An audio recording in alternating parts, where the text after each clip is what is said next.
سب سے پہلے تو بڑی خبر آئی ہے سپریم کورٹ سے، اور بڑی خبر تو ہے ہی لیکن آپ کے لیے تو خوشخبری بھی ہے، کیونکہ اس خبر کے بعد جو فیصلہ سامنے آیا ہے کہ 62(1)(f) کے تحت نااہلی ختم کر دی گئی ہے، وچ مینز کہ جو ڈسکوالیفیکیشن ہے اب وہ لائف ٹائم نہیں ہے سر، تو اس کے تو ڈائریکٹلی بینیفیشری آپ لوگ ہیں، مبارک ہو سر آپ کو۔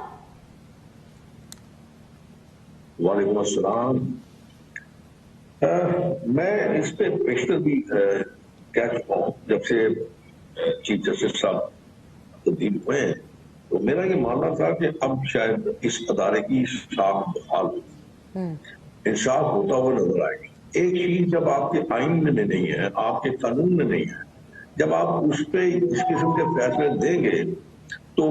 ان کا حشر یہی ہوگا جو آپ کے سامنے آج اس فیصلے کا ہوگا، جو ماضی میں فیصلہ کیا گیا تھا تاحیال نااہلی کا۔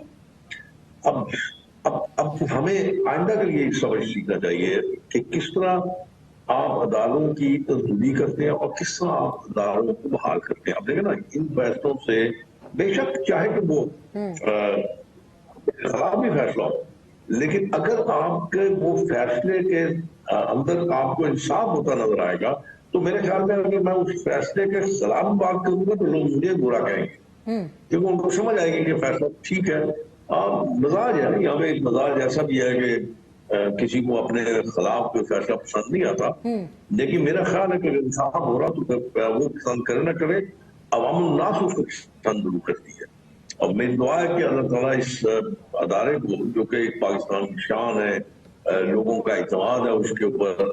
اس کے ایک ساتھ بحال ہو اور لوگوں کا اعتماد اس پہ بحال ہو جائے، تو میرے خیال میں یہ